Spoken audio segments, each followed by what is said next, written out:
Power scaling.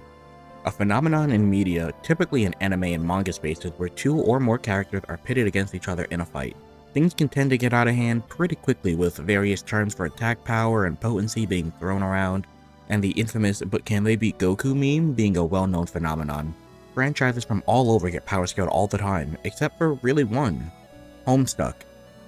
Probably because its power system is hard to decipher, or maybe it's just because it's not super mainstream, but there are really no discussions about what these conditionally immortal gods can do stacked up to other media giants, so today I wanted to talk about that. Now, how exactly can we start? Well, it's important to know that Homestuck's power system is almost right in the middle of the soft versus hard magic scale. The classes and aspects all have easily defined things that they do and mean on the surface, but dive into them any amount, and you'll see easily that there are a wealth of interpretations and meanings lying below. This allows us to have a very fluid and dynamic power system, which I have briefly covered before in these two videos if you're curious to learn more.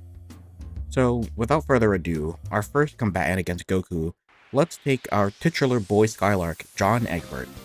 On the surface, John is a carefree goofball who loves cheesy movies and hates cake. His title is the Heir of Breath, and as such, he's able to do a myriad of wind-based abilities, from basic tornadoes to planet-covering windstorms. He can fly, breathe in space, and later on in the comic is able to transcend the narrative itself and retcon things as he pleases. So now we ask the age-old question: could he beat Goku? Well, probably not in a fist fight, nor in raw speed. But unless John dies a heroic or just death while fighting, Goku really wouldn't have a way to get past his immortality. So, a stalemate, I suppose? Unless John's weapon gives him a particularly favorable outcome via the random nature of his strikes.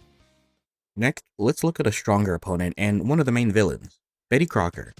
No, not that Betty Crocker, this one. Also known as Her Imperious Condescension, the alien empress of the Trolls, which are the second main race featured within the comic. She's lived for billions of years, subjugated the Earth via a baked goods empire, and then genocided the same Earth, gaining her the title of Fish Hitler, and is so psychic that she can rip planets out of their orbit. On top of being a highly durable alien queen with some abilities that allow her to literally drain the life force of those around her, she's got a lot going for her. Now, she probably wouldn't outspeed Goku, but her abilities allow her to outright mind control other life forms. Though this has been shown to not work on humans, Goku isn't a human. He's a Saiyan, therefore it's still a possibility that he would be able to be mind controlled by her, and if that's the case, then he really wouldn't be able to do anything about it. And if the mind control didn't work, she would still likely be able to put him to sleep using those same powers. Now, let's look at our heavy hitter, the main villain of the story, Lord English. A fourth-dimensional, horrifying skull monster abomination that cannot be killed and has complete control over time. Strong enough to crack the fabric of space by just screaming, his existence in a universe is also guaranteed. There's no stopping him from arriving or delaying his rule, for he is already here.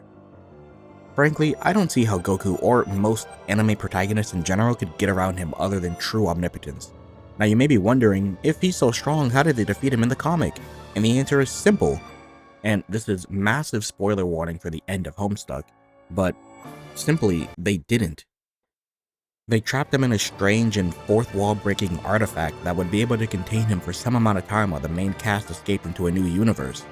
So it's pretty safe to say, unless Goku can somehow transcend the fourth wall itself, I don't think any flavor of Ultra Instinct or Zenkai boost is going to get him over the wall that is Lord English.